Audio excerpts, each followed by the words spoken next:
Good morning, everyone. Thanks for joining on this webinar on Cscape string handling UDFBs. We'll just go through our usual routine. We'll go straight into the presentation, and if you have any questions, we can follow on with those at the end. Hello and welcome to today's webinar. Today we're going to be looking at using the new Cscape string handling UDFBs. Let's get started. Let's look at our agenda for today.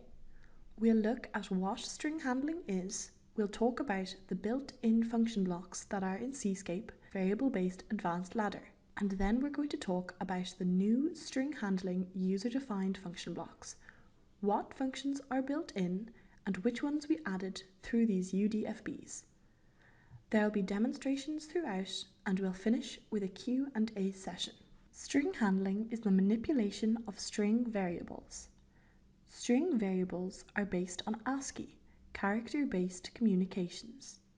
Each character is encoded in a byte, usually within the first 7 bits, because most ASCII characters have a code between 0 and 127. In variable-based advanced ladder, Cscape handles strings as byte arrays, with each character represented by a byte. A string of characters is represented by a series of bytes in an array. Generally, strings should be terminated with a null character, which has an ASCII code of 0. This is an ASCII character table. It shows values from 0 to 127, along with hex and octal representations and the corresponding characters. Some characters are printable, such as numbers and letters, while others are not, like the start of text or tab. The ASCII character table includes both printable and non-printable characters within the range of 0 to 127.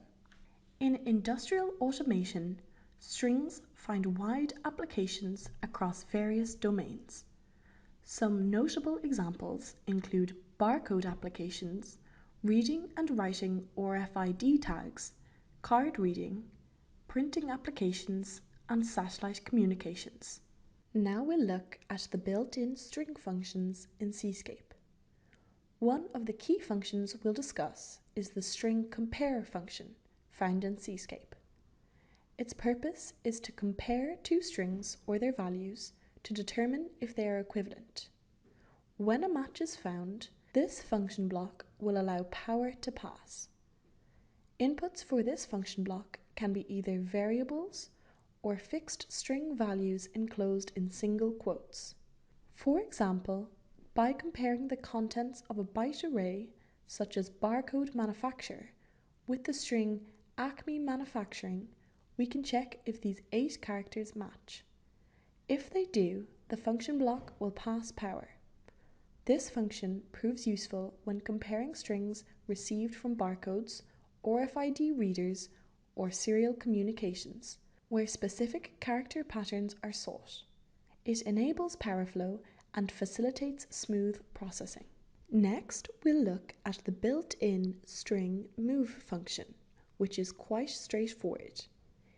It involves transferring string data from a source to a destination. Similar to the previous function block, both the input, source, and destination can be fixed strings enclosed in single quotes or variable names. If variables are used, they should be byte type arrays. String move functions prove particularly useful when you need to transmit a string of data or a sequence of characters, such as sending data through the RS-232 port or to an RFID tag. Next, we'll look at the third built-in function in Cscape. Unlike the previous two, this is not a user-defined function block. It's called the string length function. This function is highly valuable when working with incoming strings, such as data from a barcode reader. It allows us to determine the length of a string in terms of the number of characters. Remember, each character is stored as a byte. The string length function counts the characters in the source string until it reaches the null character, which should be used to terminate strings, ASCII 0 or decimal value 0. It then provides the resulting count. This function proves useful in various scenarios when dealing with string data. Next, we'll look at the new user-defined function blocks for string handling. These function blocks offer advanced capabilities beyond the basic ones we've previously discussed, providing additional functionality for applications that require string handling. We'll start with the mid-string function, represented as mid on the UDFB. Modelled after a standard IEC function, it allows you to extract a single character, a series of characters, or a string from the middle of another string. This function is particularly useful for parsing data from sources like barcode readers or RFID tags. Now we'll look at the inputs and outputs of this user-defined function block. Firstly, all the function blocks we'll cover have an enable input. When this input is on, the function block executes once in an edge-sensitive manner.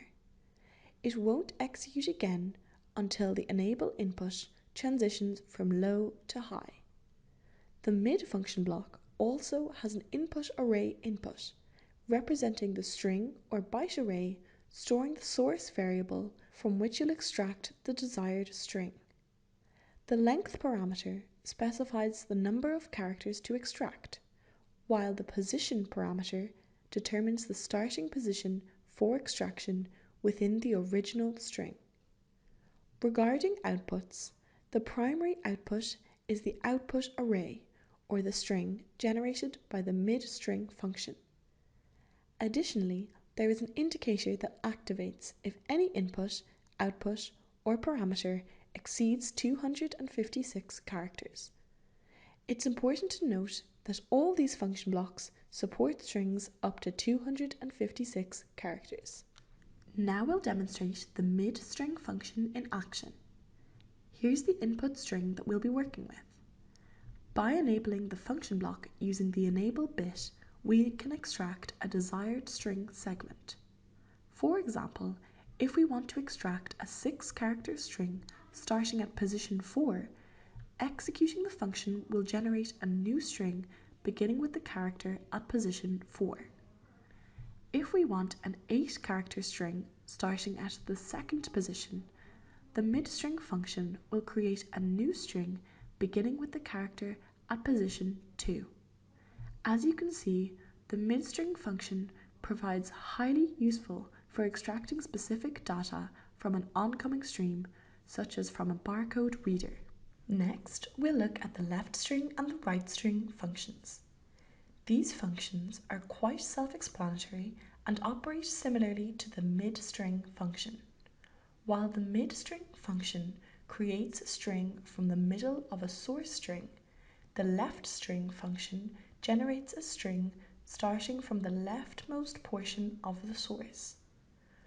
Both functions are modelled after IEC functions.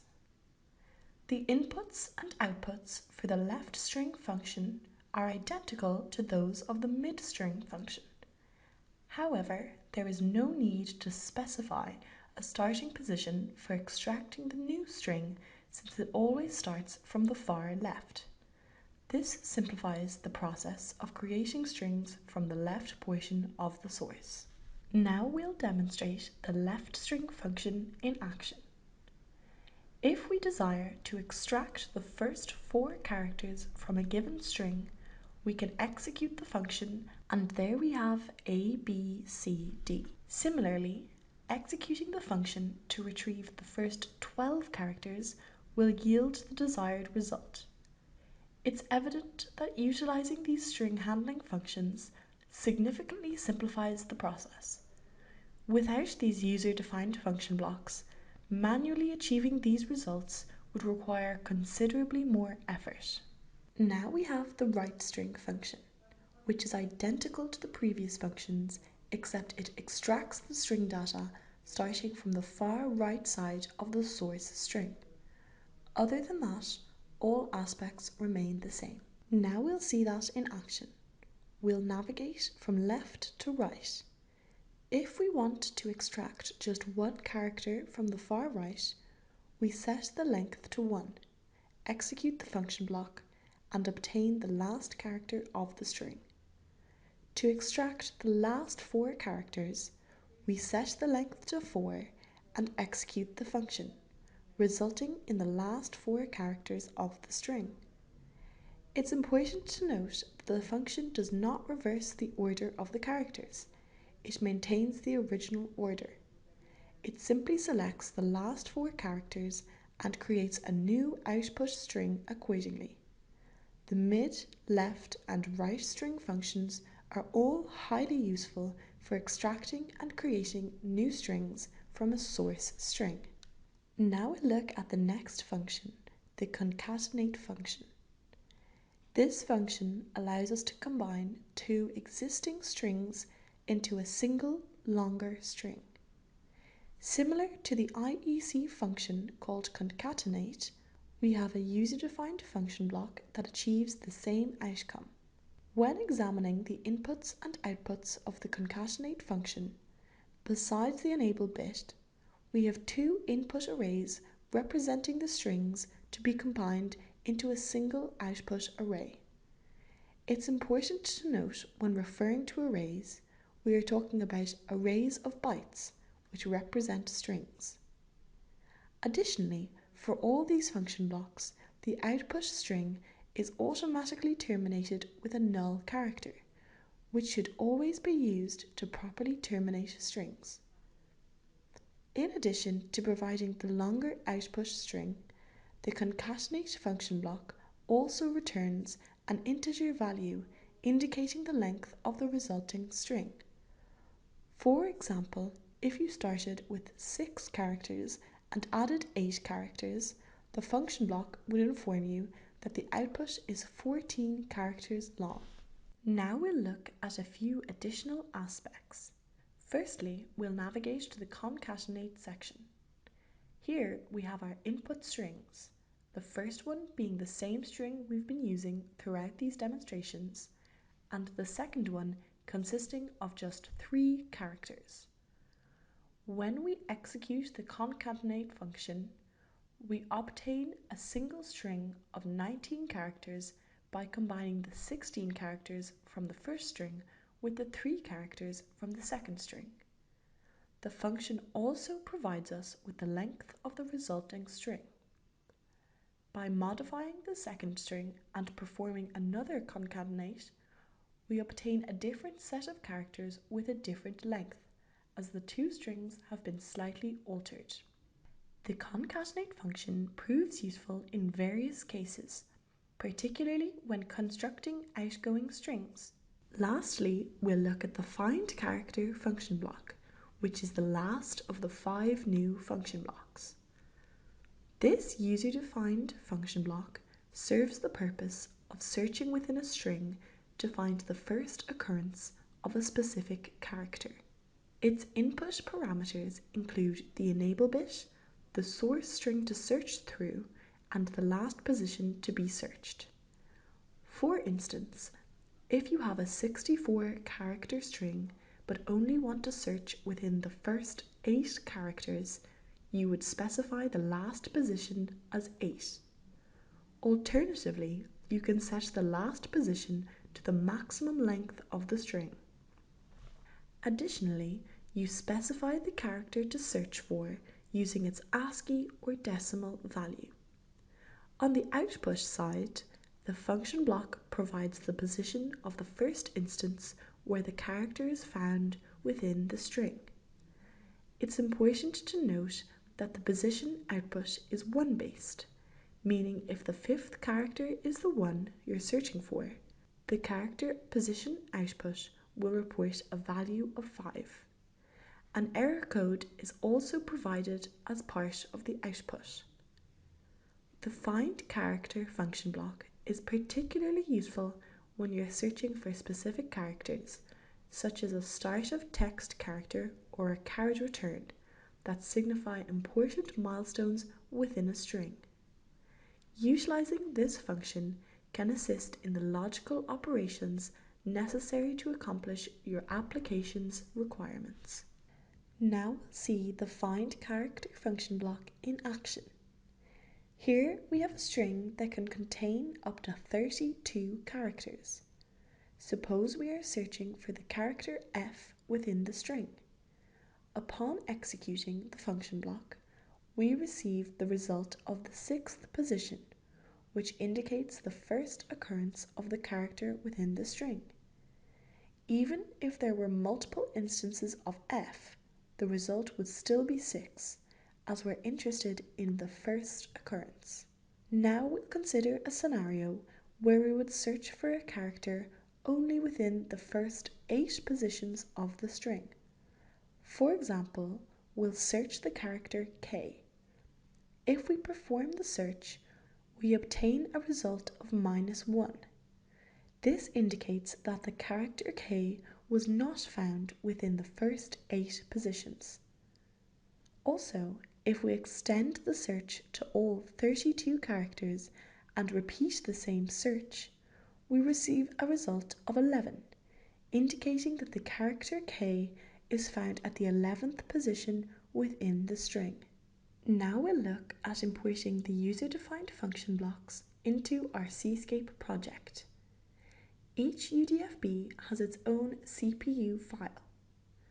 To import the UDFBs, go to the navigator, right-click on the Logic Modules area and select Import Logic Module.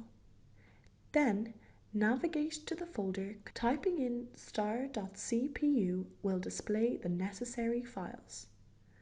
Once imported, the UDFBs will appear under UDFB modules.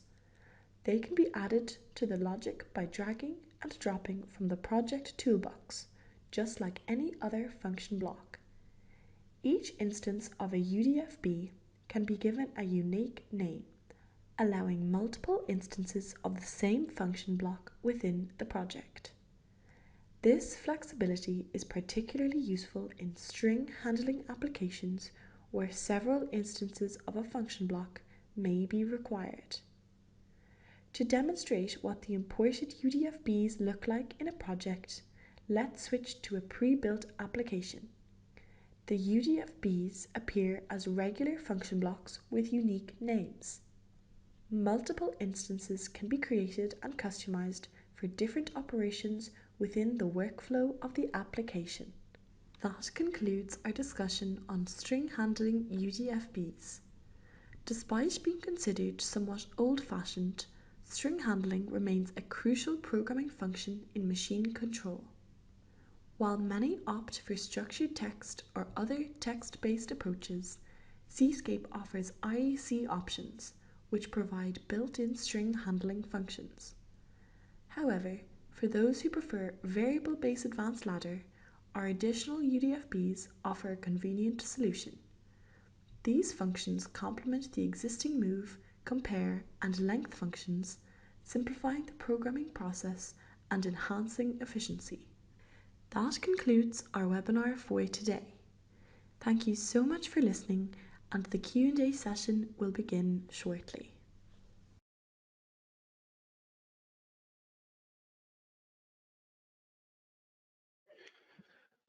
Okay, don't see anything in just now, but on the point of the UDFBs, if you would like them, you can contact me at TechSport and I'll send them out to you. And if not, we will get them up at the website in the next couple of days.